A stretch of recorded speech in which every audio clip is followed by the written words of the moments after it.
Hello and welcome back to English Today. This is the second DVD of the beginner level, and in this DVD you will see 3 more episodes of our story, That's Life.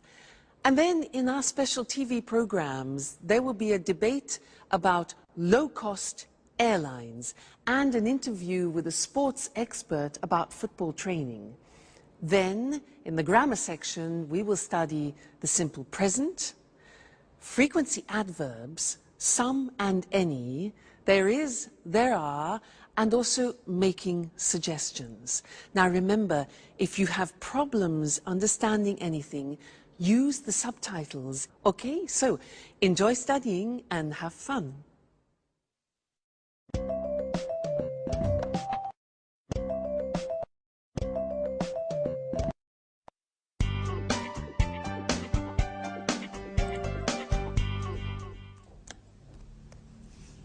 Hello, Anne. Oh, it's you, Peter. Look, this is it. Look at what? My office. Here, near my bed. Oh, I see. By the way, where are the office supplies? The computer supplies are in that cupboard over there. The folders, pencils, pens, etc. are here in this cupboard. And I also have 2 chairs. Oh, good. Are these for everyone? No, they are not. Don't touch anything, please. Okay, so you say you have all of the office supplies. No, not really. There isn't a fax machine. There aren't all the programs I need on my computer. And I guess you have an answering machine. Is it useful? I don't need an answering machine. I answer the telephone myself. Okay, you're right. This office is nice. And if you need a fax machine, I have one in my apartment. Oh, thank you. Wait a minute. Something is missing. Where's the coffee machine? All offices have a coffee machine. I'm afraid there isn't one here. There's a staff kitchen on the other side of the house. In the kitchen. We can have some coffee there. Good idea.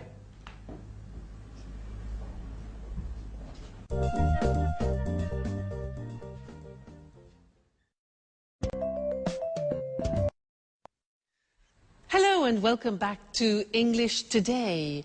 How are you? Now, in that last episode of That's Life, did you notice that Anne described her office? And the most important thing for Peter was what? The coffee machine. Strange. Now, I want to look at the language that Anne used. She used there is a and there are some. Let me explain that to you.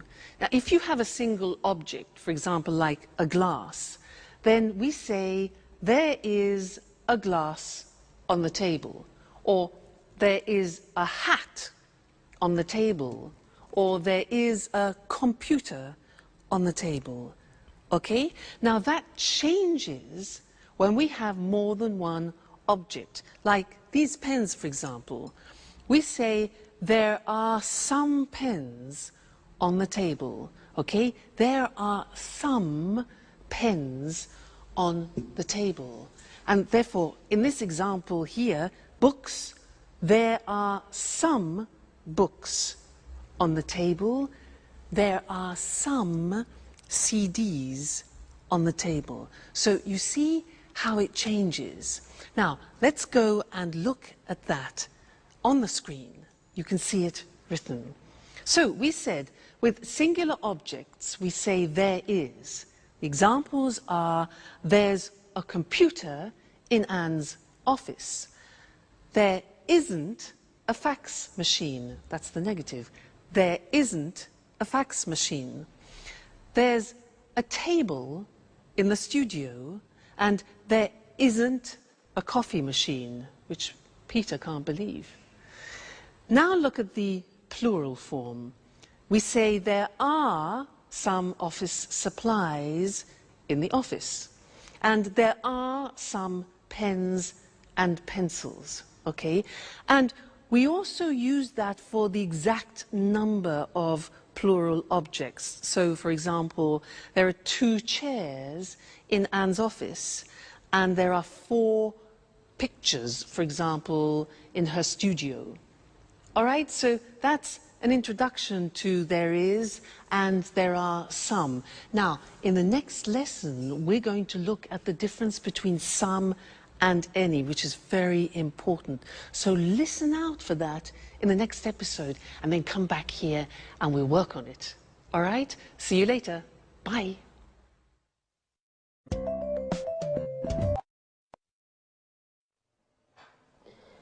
Do you want milk with your coffee?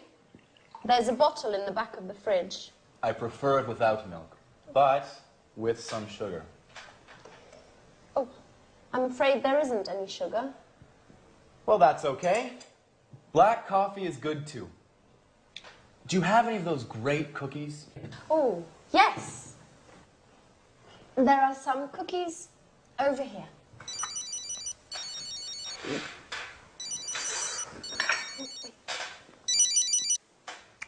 Peter speaking. What? An audition? No, not at all. I'm free. Great. Bye. Well, finally. An audition. Wonderful. When? Next Monday at the Opera Theater. These cookies are fantastic. Are there any more? There are some more in the box. Thank you. Bye, Anne. Time for music. Hey! Take your dirty napkin away from my kitchen!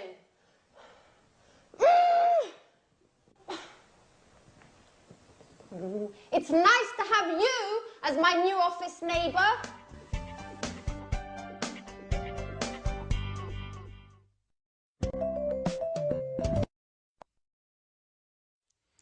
Hi again. Anne's a bit difficult, isn't she? Yeah. Now, this is a lesson about some and any. Remember, Peter said, "Can I have some coffee and some biscuits?" Well, I want to talk to you about that right now.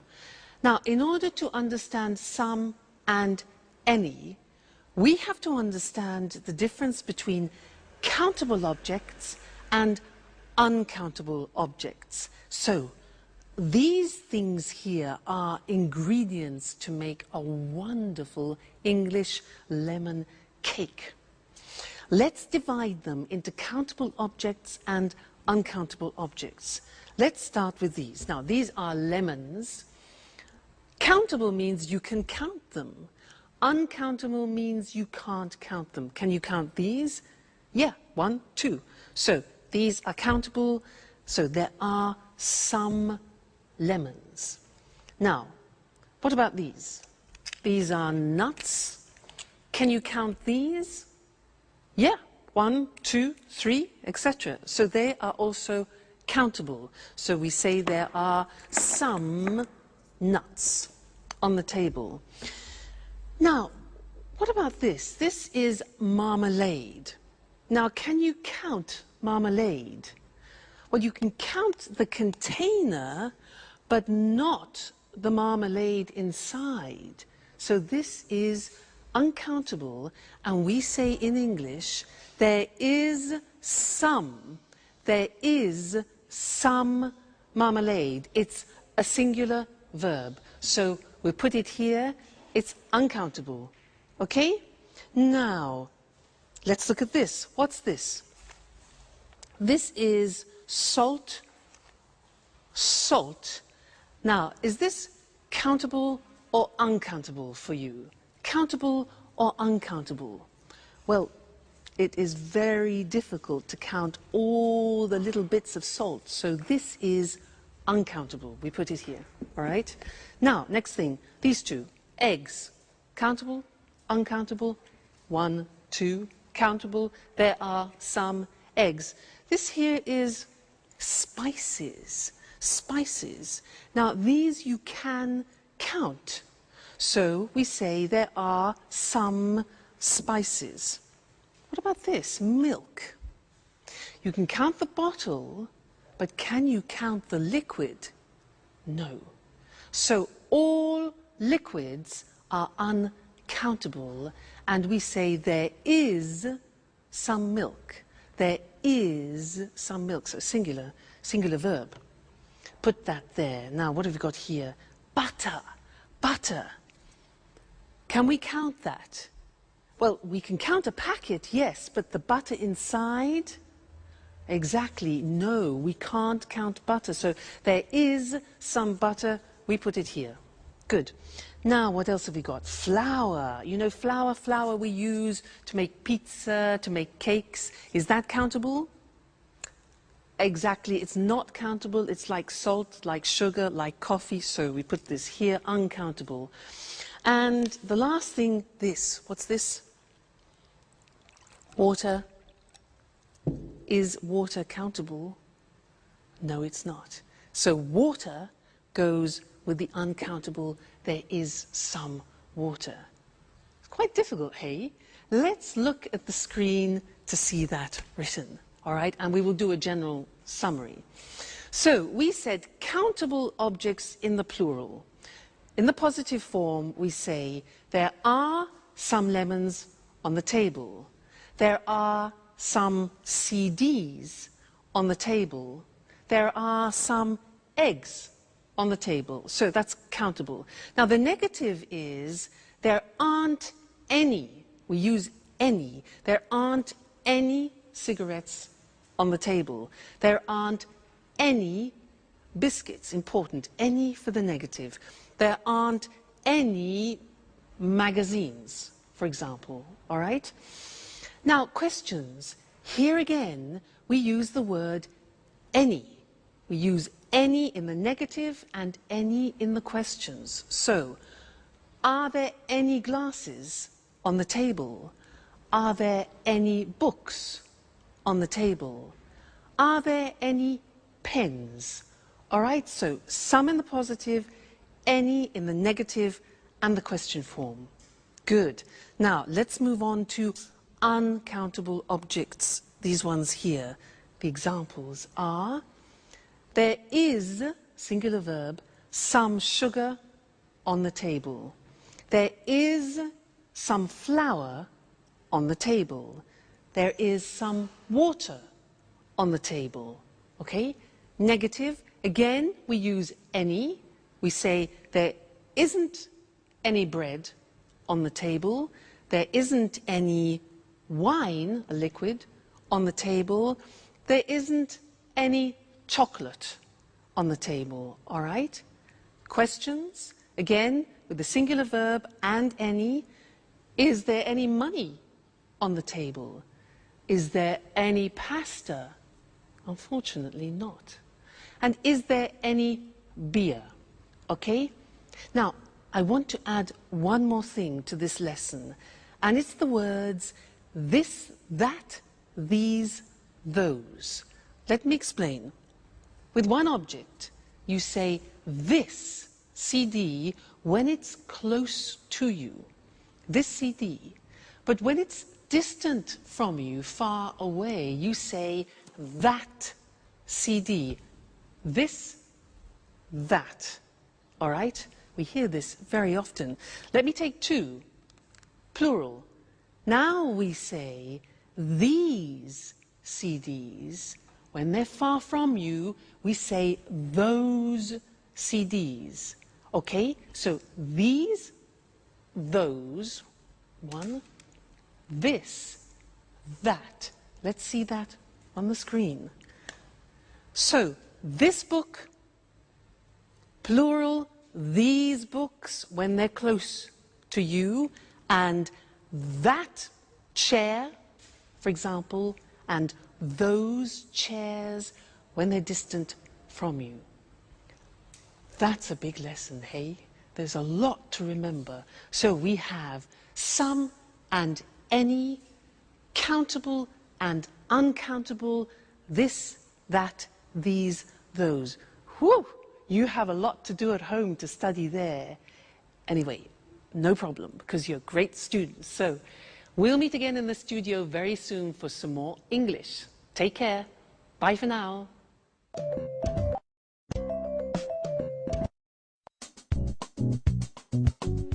Work is so hard, guys.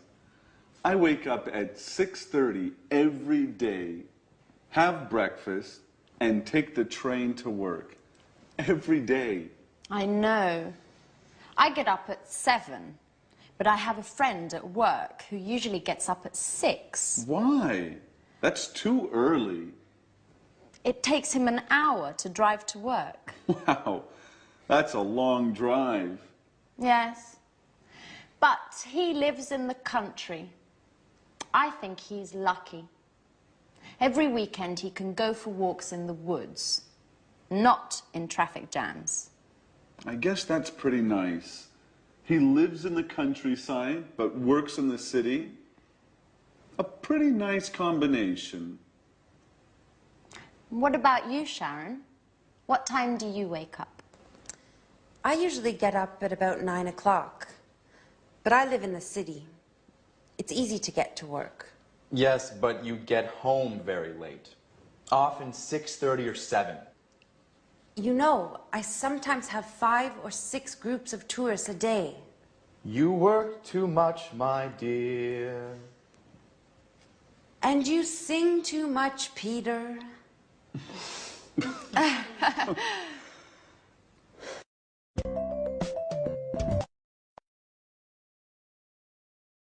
Hello again, and how are you? Now, from that last conversation, we learned that Sharon works too much and Peter sings too much. How about you? Do you work too much? What time do you get up in the morning? 6:45? 7 o'clock? 7:15? 7:30? Well, I'm going to describe my typical day, and I'm going to use the simple present to do that. All right? Well, first, I wake up at 6:45, but I don't get up. I listen to the radio, and I listen to the news.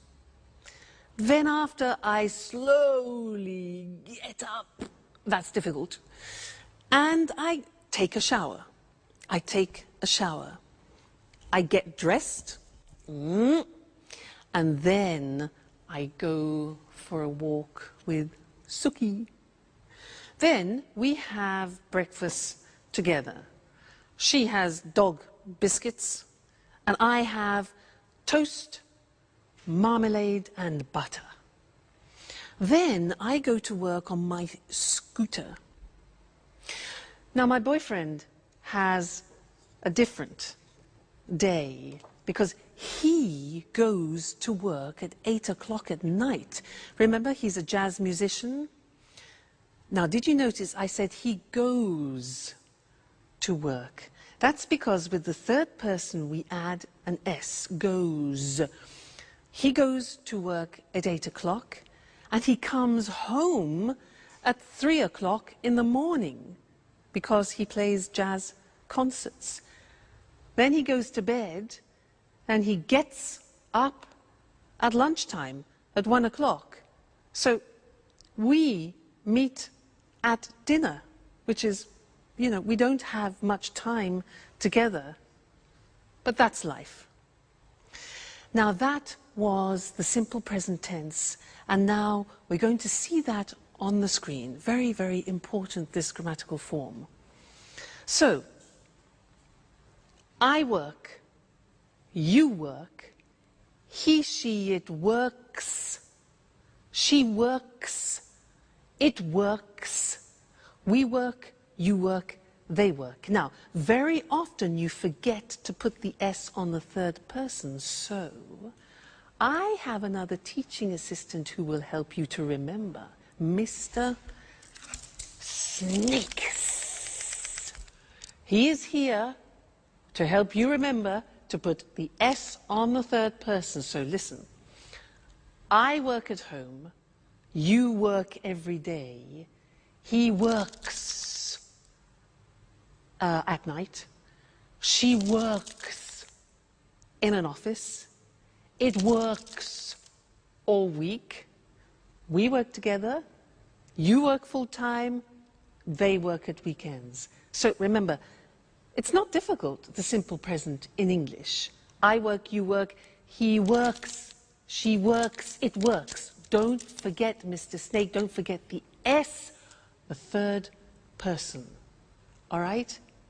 Good. Now, listen to the next episode and try and pick out words like often, sometimes, occasionally, because we're going to study those next. All right? Go and have some fun. Bye.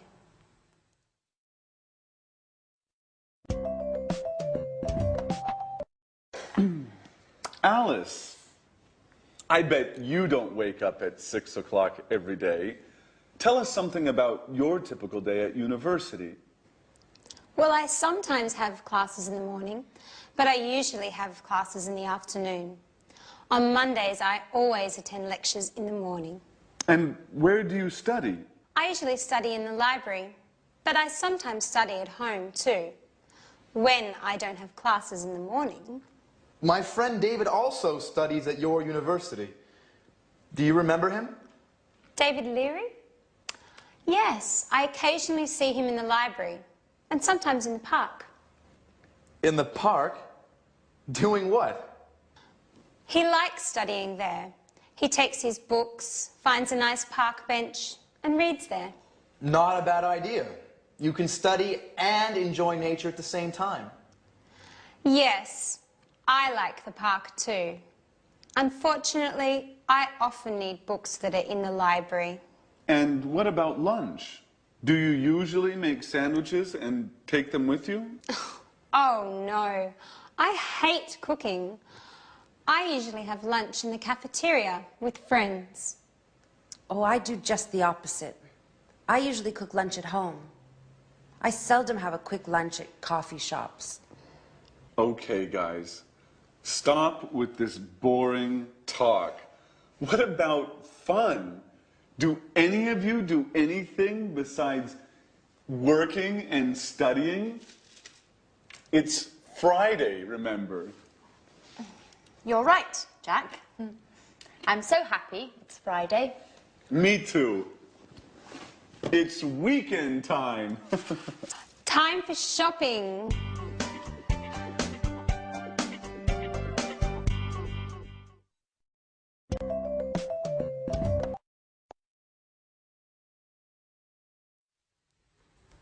Jack really knows how to provoke Anne, doesn't he? Did you notice those words? Sometimes, always, occasionally? Because we're going to study those now. And in English, they're called the frequency adverbs. And we usually use them with the simple present tense. And they describe how many times you do actions, frequency adverbs. Now, to help me introduce them, I have another teaching assistant. This is, ta-da, Mr. Dinosaur. Mr. Dinosaur is here to help you with the frequency adverbs. Dinosaur, D-I-N-O-S-A-U-R.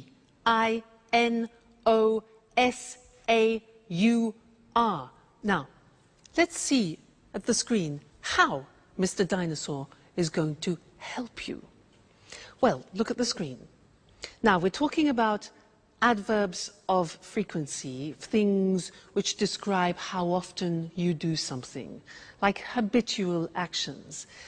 Dinosaur. Look at the screen. We have D-I-N-O-S-A-U-R. Now, these letters represent a frequency adverb. Let's see if you can find them. What do you think O is? When you do something a lot. Yeah, often. O is often. What about N? When you do, N is never. Good. N is never. What about A? Something that you do a lot. A is always. Good. What about S? S is sometimes. Very good, sometimes. Now, U is for usually. Usually, it's a habit. What about R? R stands for rarely. That's difficult to pronounce. Rarely. And the last one, look at the top. We've got D. Monday, Tuesday, Wednesday, Thursday, Friday, Saturday, Sunday is a bit strange, this. Every day. All right, so those are the main frequency adverbs. Every day, never, often, sometimes, always, usually, rarely. You notice sometimes is also the same as occasionally, and rarely, another way to say rarely is seldom. Okay, now, the important thing about Mr. Dinosaur and the frequency adverbs is where to put them in the sentence. Now, look at the examples. We put them in front of the main verb. So, I never go out. You always arrive late. He usually gets up at 7. She rarely plays tennis. It often rains in England. We sometimes watch TV. You occasionally drink wine. And the last one is different. Every day they drive to work. Usually every day we put at the beginning. But the others are always before the main verb and after the subject. Now, one problem. There is an exception to the rule, which is typical of the English language. And what is the exception? The exception is the verb to be. The verb to be is always an exception in English. Let's see how that works. Look at the example.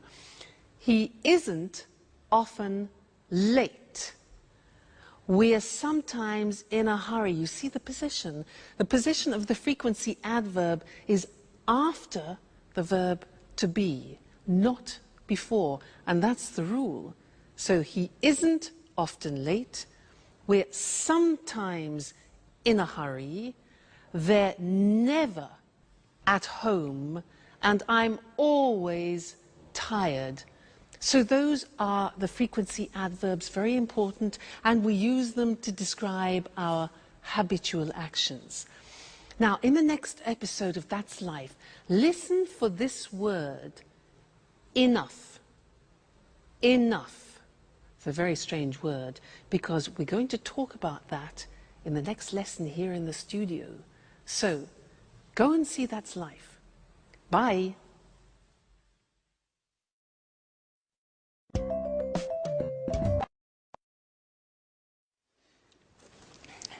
Yes, I always go shopping on Saturdays.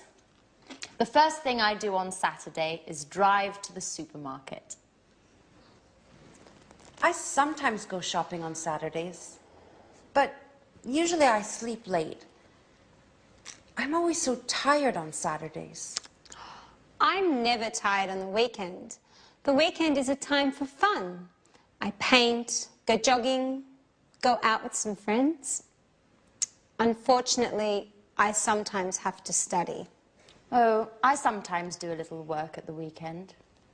When I'm free, I like going swimming, going to exhibitions, or to concerts, if I have enough money. Oh, and every Sunday, I clean up the entire flat. And in the evening, I watch TV. Oh, I never watch TV. It's boring. Peter and I like going to the cinema at the weekend. Yes, it's important not to watch too much TV. An hour a day or so, that's enough. Come on, guys. You talk like my grandfather. Work, TV, housework on the weekends. Life is more. I want you to take me to places where young people have fun. Great! Get ready, Grandpa.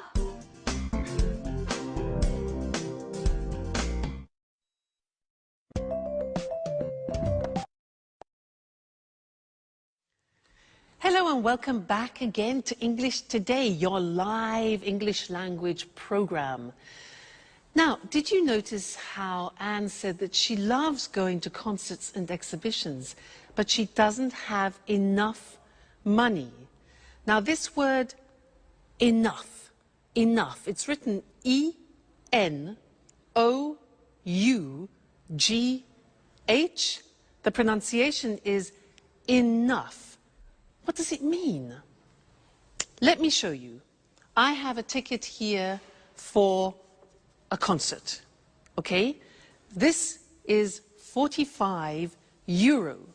45 euro. Now, I have 40 euro here. 40 euro, 45 euro for the ticket. It isn't enough. It means it's less, it's not sufficient. It isn't enough. No ticket, no concert. So, happens. Like Anne, poor Anne, not enough money.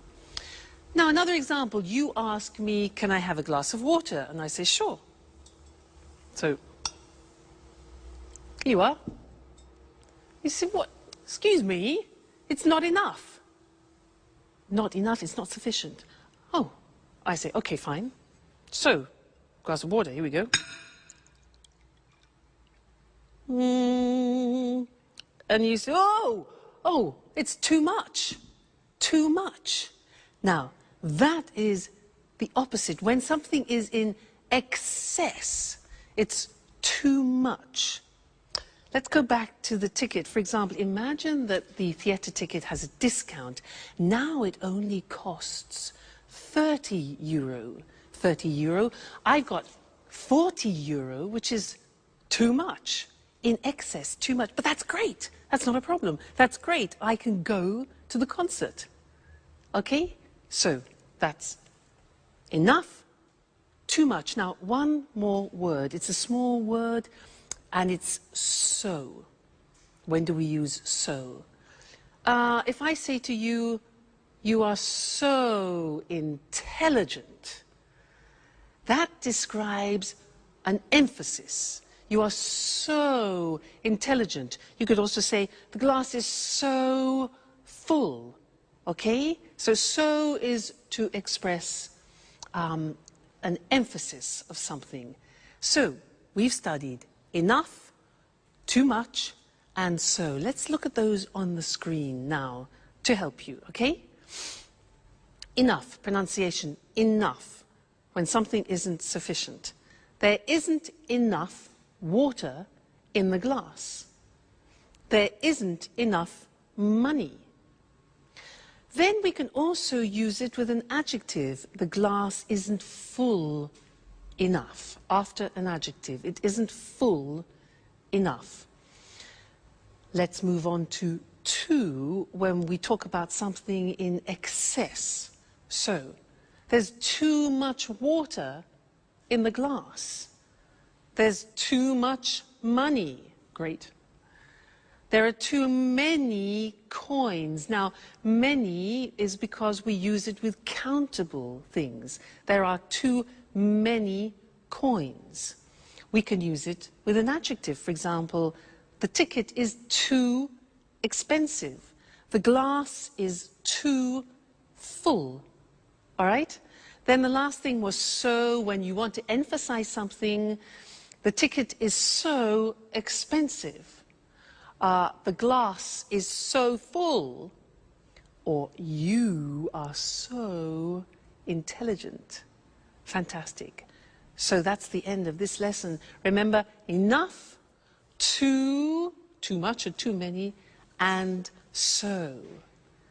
That's it for now, and I'm going to see you again extremely soon. Take care. Bye.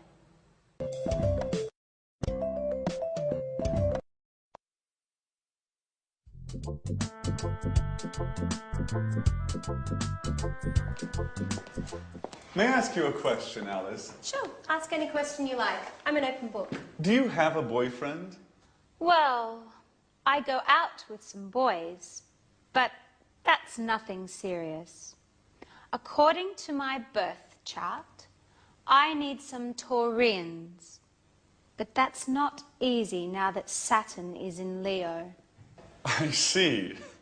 Anyway, I think you have a strange relationship with boys. Oh, no. I like boys very much. They're great at carrying packages. You're exceptional. Thanks, Jack. But now, stop talking about me. Let's talk about you. What do you think of me? No, really. I'm curious. What do you do at work? Oh, nothing special. You know Speedmaster, the sporting goods factory. Yeah, sure. They produce wonderful running shoes. What department do you work in? I'm a sales manager. Last month they gave me a promotion, and now I'm responsible for Southern Europe. That's why I moved here. Wow, that's really interesting. You must be very good at work. What exactly do you do? Oh, basically I look for new clients and keep them informed about new product lines and take care of their requests. What kind of requests do they have? Oh, they often ask questions about new models and prices. What do you do if they want a discount? Well, basically, I don't get mad. I listen to them and then I tell them no. Well, seriously speaking, it depends. Each client is different. If they're important, I try to make an agreement with them.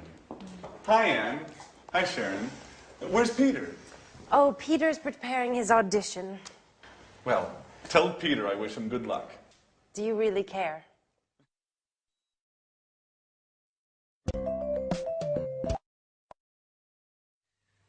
Hello and welcome back to English Today for some more live English.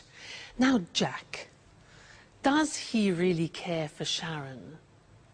I think he does. Let's ask Mr. Monkey. Mr. Monkey, does Jack really care for Sharon? Mr. Monkey. Yes, he agrees, he cares.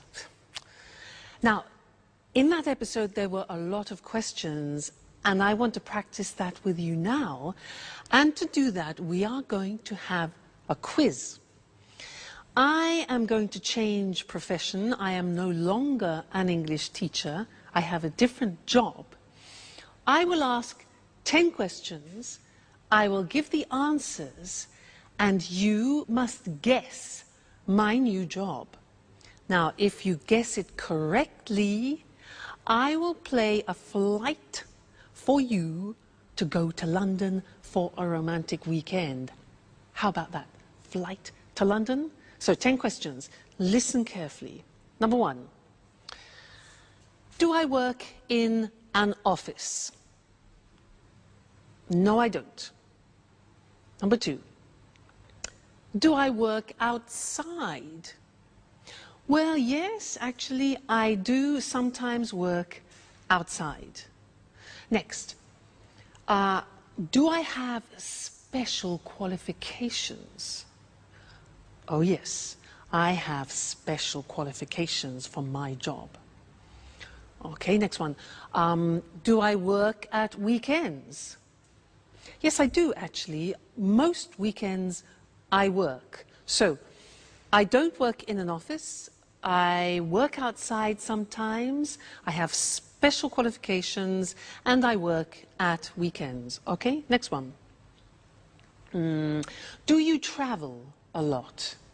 Oh, yes, I travel everywhere. I travel to America, to the Far East, around Europe, a lot. Do you earn a lot of money? Oh, yes, I earn a lot of money. Next question. Do you use your hands when you work? Yes, I do. I use my hands, and I also use my feet. Very important. Next one. Do you work with other people? Yes, that's very important. I work with other people. All right, next one. Do you use music in your job? Music? Yes, now music is very important for me, music. And the last question, do you wear special clothes?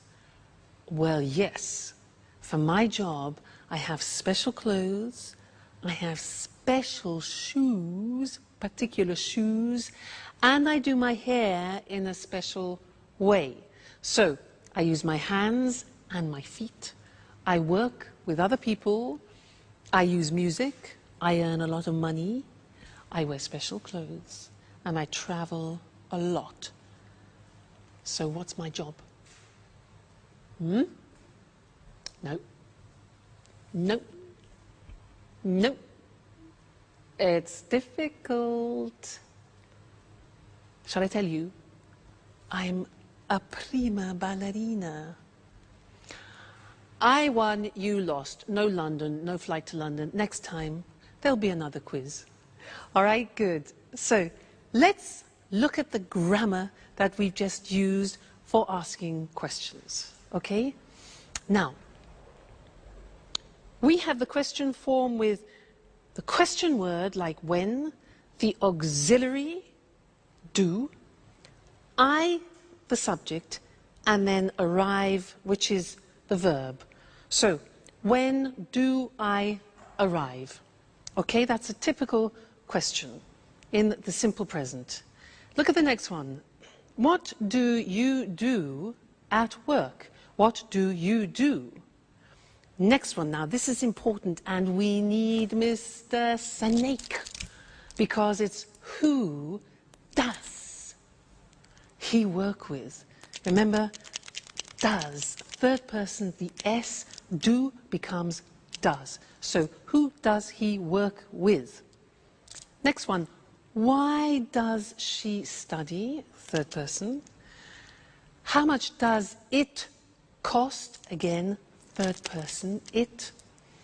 When do we leave? Where do we live?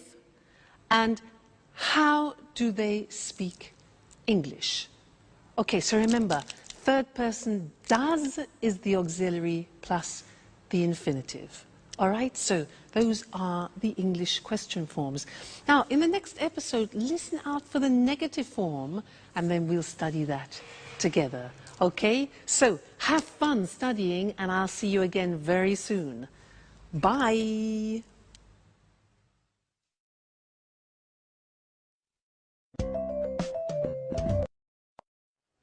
Oh, girls, we're talking about jobs. Tell me about your job, Sharon. What do you do at the moment? That's an interesting question. Really? Why do you say that? Well, you know I have a degree in archaeology, but now I'm doing something quite different. Do you have a part-time job? No, unfortunately, it's a full-time job. I work for a travel agency. Oh, what do you do? I give tours around the city. I bring tourists to monuments and museums and other interesting places. Oh, that's nice. Could I have you as a tour guide for one day? I'm sorry. I only work with groups, usually with Japanese people. Oh, well, I'm a black belt in karate. Very funny, but it's not enough. It's too bad. Anne, stop cleaning for a moment. Sit down and tell me about your job. Okay. I work in a publishing company. Oh, so you work with famous writers? Not exactly. I don't work with the writers. I just read their proofs and correct them before printing. By the way, do you know Paul Taylor? He works with you, right? Yes, but we don't work in the same department. He works in the advertising department. But we are good friends. Every weekend we play tennis together. Play tennis? I'm jealous. Do you play tennis too? Do you want to play with us? Well, just joking. I don't play tennis that well. Only karate.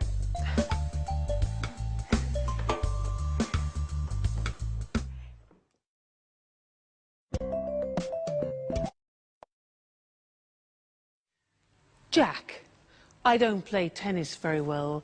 I only do karate. He doesn't play tennis very well. It's easy. Men. Now, Anyway, it was a good example of the negative of the simple present tense. I don't play tennis very well. Now, I'm going to tell you my typical day again, but in the negative, and listen to the grammatical form, okay? I don't wake up at 6:45. I don't get up after. I don't listen to the radio. Now, don't is do not abbreviated, okay? I don't take a shower. I don't have breakfast with Suki. And I don't have Tok biscuits. Now, think of my boyfriend. Let's go into the third person. My boyfriend doesn't go to work at 8 o'clock at night.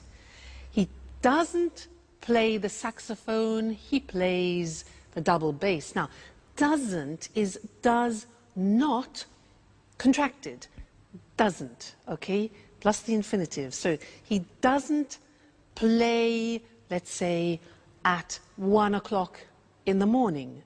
He doesn't come home at 7 o'clock in the evening. So you see, these are examples of the negative form.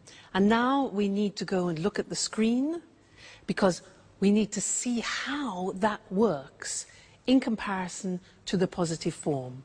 All right? Great. Now, look at the examples.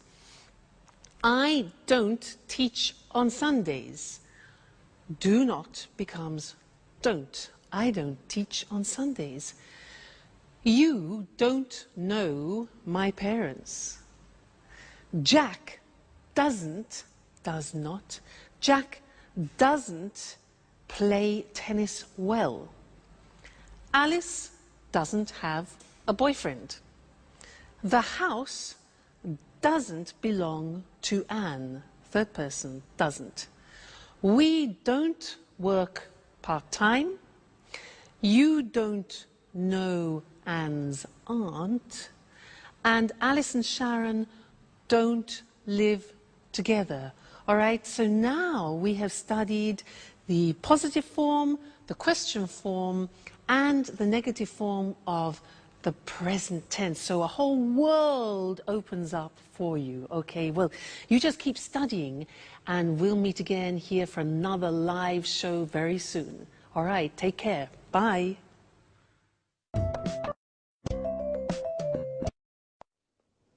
Good evening from Eric Brown. Welcome to another edition of Let's Talk. With me here in the studio are Marie and Tom. Hello, Marie. Hello, Tom. Hello, Eric. Well, today, let's talk. Let's talk about what, Marie? Low-cost airlines. Very interesting. You're right, Eric. You know, there are 90 low-cost airlines in Europe today. Really? So many? Yes, that's right. 90. Lots of people fly with low-cost airlines. Of course. It's very cheap to fly with these airlines. It's not always cheap, Marie. It's cheap to fly midweek on Tuesday, Wednesday or Thursday, but it's not cheap to fly at weekends on Saturday or Sunday. But are the planes safe? Yes, the planes are usually new, so they are safe. That's good. It's important to fly in safe planes. And what about the tickets? Is it easy to find them? Yes, it's very easy. I usually buy my tickets online with my credit card. Well, I travel a lot. Really? You're a real expert on low-cost airlines, Marie, aren't you? Yes, I am. My boyfriend lives in Berlin. Oh, and how often do you visit him? I go to see him twice a month. Oh, I see. And are the flights on time? Yes, they're usually on time. I leave work at 5:30 in the afternoon and arrive at the airport at 6. Perfect for the check-in. That's very convenient. You're lucky, Marie. Usually low-cost flights leave from airports a long way from the city. What time's your flight? At 7 o'clock. You're really lucky, Marie. Usually low-cost flights leave late at night or early in the morning when it's not convenient. Yes, that's true. And yes, I am very lucky. Is there any food on the plane? Yes, passengers buy drinks and snacks. Remember, the drinks and snacks aren't free.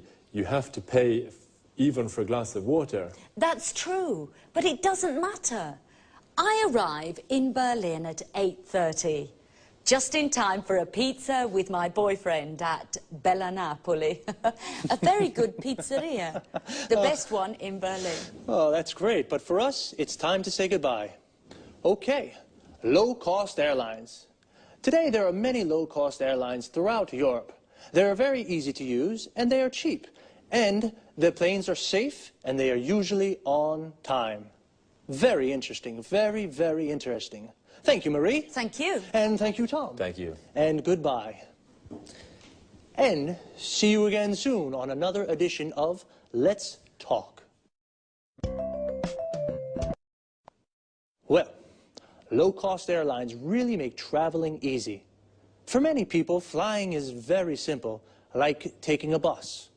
Now let's take a look at some very useful vocabulary and expressions you just heard.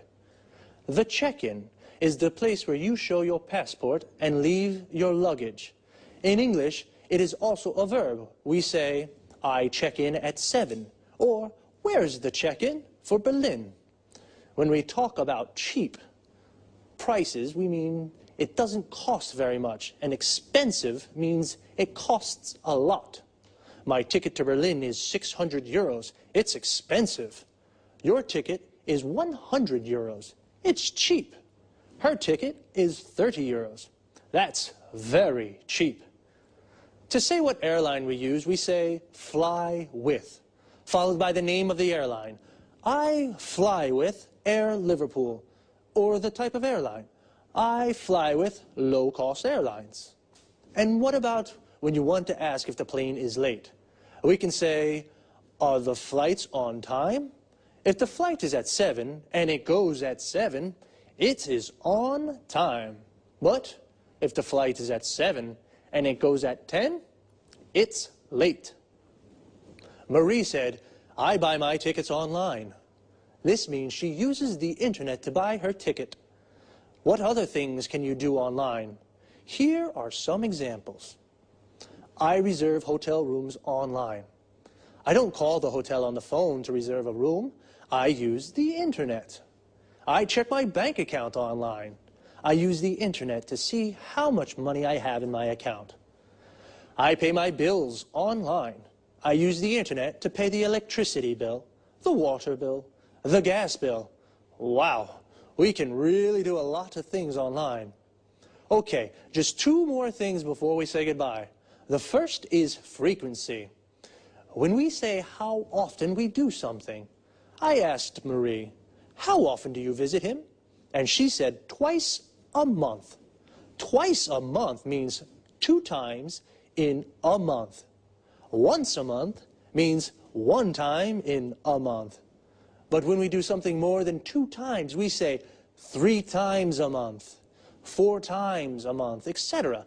Even if we change the period of time, the structure of frequency remains the same. For example, we can say once a day, twice a week.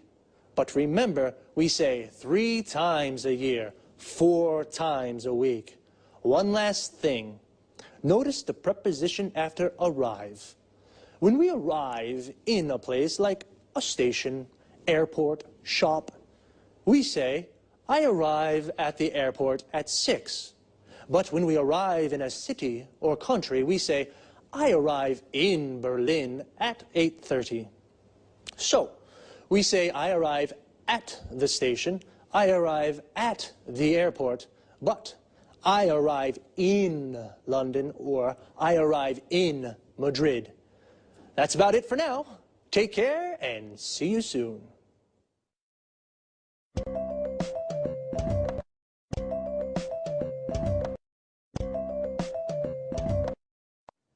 Good afternoon to everyone. Welcome to Sports Special, the program dedicated to all sports and all sports fans. I'm Eric Brown. In the studio with me is John Forbes, our sports expert. Well, John, what are you talking about this afternoon? Football. Great, my favorite sport. It's not only your favourite sport, Eric. Millions of people love football. Of course. It's a fantastic game. The best in the world. Well, maybe. But remember, Eric, football isn't only about fame, success and money. Oh, a lot of money.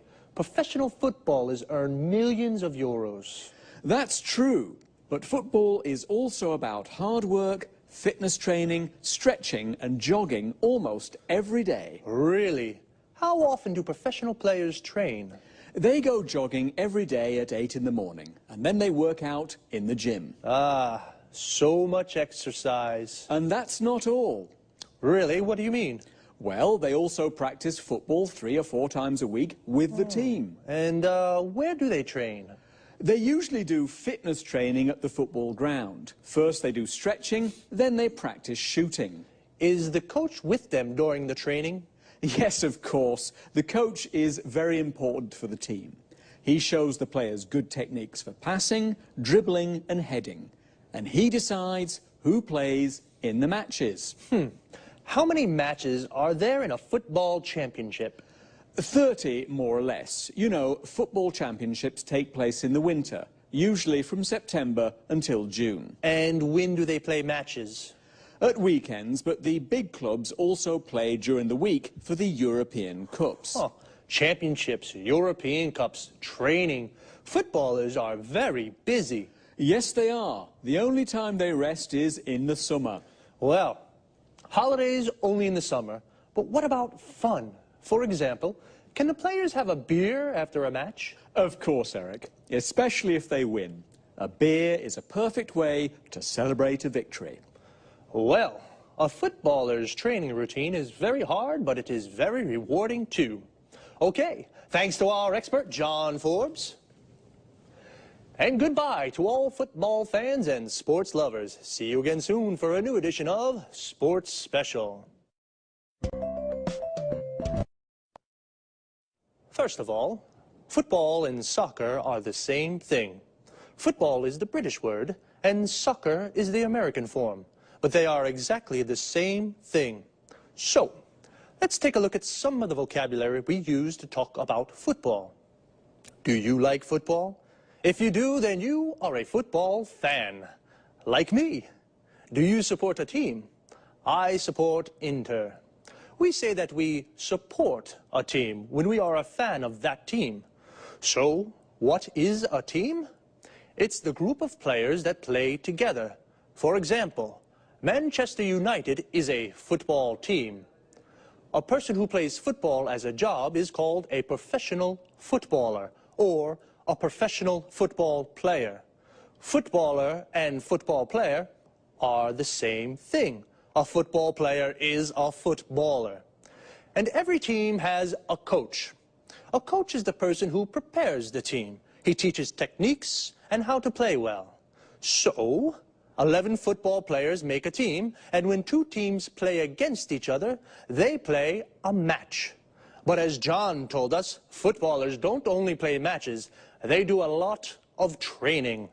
Training is all the exercises they do to prepare for matches. We can say, footballers do training, or footballers train. Training is the noun, and train is the verb. And what do they do when they train? John said a few. They work out in the gym. They do stretching. They go jogging. And they practice football skills. John also mentions some of the skills or techniques that footballers practice. Passing, which means to pass or kick the ball to another player. Dribbling, which means to move the ball forward with the ball. Shooting, which means to shoot or kick the ball into the goal. And heading, which means to hit the ball with your head. It's a lot of hard work. I think they definitely deserve a beer when they win. Well, that's all from me for now. Take it easy. See